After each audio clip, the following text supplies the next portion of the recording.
রাত দিন কাজ করে মাত্র 4 দিনে বিমান বানিয়ে এলাকায় প্রশংসায় ভাসছেন দরিদ্র পরিবারের নবম শ্রেণীর ছাত্র রাহুল শেখ। তার বানানো বিমানটি একটানা 40 মিনিট আকাশে উঠতে পারে। 40 মিনিট আকাশে উড়ে 3 ঘন্টা চার্জ দিলে।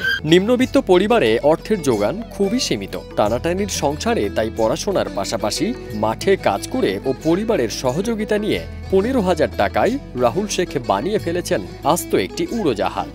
3 ঘন্টা চার্জ দিলেই প্রায় 1 ঘন্টার মতো আকাশে উঠবে রাহুল শেখের বানানো বিমানটি। খরচ হয়েছে 15,000। 2টা ব্রাসেস মোটর, 2টা ইএসসি আর 4টা সার্ভো মোটর আর একটা ব্যাটারি আর একটা রিমোট, এইটা দিয়েই কাজ করছি। রাজবাড়ীর বালিয়াকান্দি উপজেলার বারমল্লিকা গ্রামের কৃষক শামসুল শেখের ছেলে রাহুল স্থানীয় রামদিয়া বেণীমাধব বিপিন চন্দ্র উচ্চ বিদ্যালয়ে বিজ্ঞান বিভাগে নবম শ্রেণীতে পড়াশোনা করছে।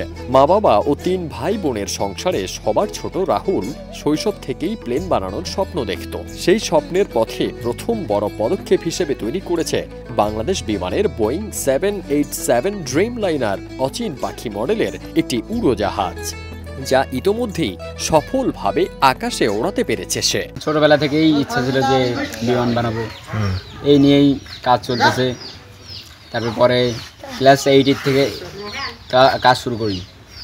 পরে মাঠে কাজ করে আর পরিবার থেকে আর্থিক সহযোগিতা নিয়ে পরে অনলাইনে জিনিসপাতি অর্ডার দিই।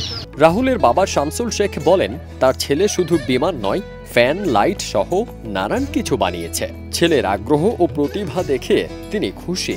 মেধাবী শিক্ষার্থীর এমন অর্জনে শিক্ষক, সহপাঠী ও গ্রামবাসীরা বিস্মিত এবং গর্বিত। এলাকাবাসী খুব ভালো কিছু বিমান টিমান বানাইছে, সরকার কিছু আবেদন করছি যদি কিছু দেয়, এটা বানালি আরো কেমনে আরো বড় বানাবি, দেশের জন্য ভবিষ্যতের জন্য এটা সম্পদ। রাত দিন নিরলস পরিশ্রমের পর 4 দিনে নতুন মডেলের বিমান তৈরি করে সফলভাবে আকাশে ওড়াতে সক্ষম হয়েছে রাহুল। রাহুল শেখের বানানো এই প্লেন দেখতে তার বাড়িতে প্রতিদিনই ভিড় জমাচ্ছেন কৌতূহলী উৎসুক মানুষজন। শৈশব থেকেই রাহুল শেখের স্বপ্ন একদিন সে বড় বিজ্ঞানী হবে। ফারদিন সানি, দেশ রূপান্তর।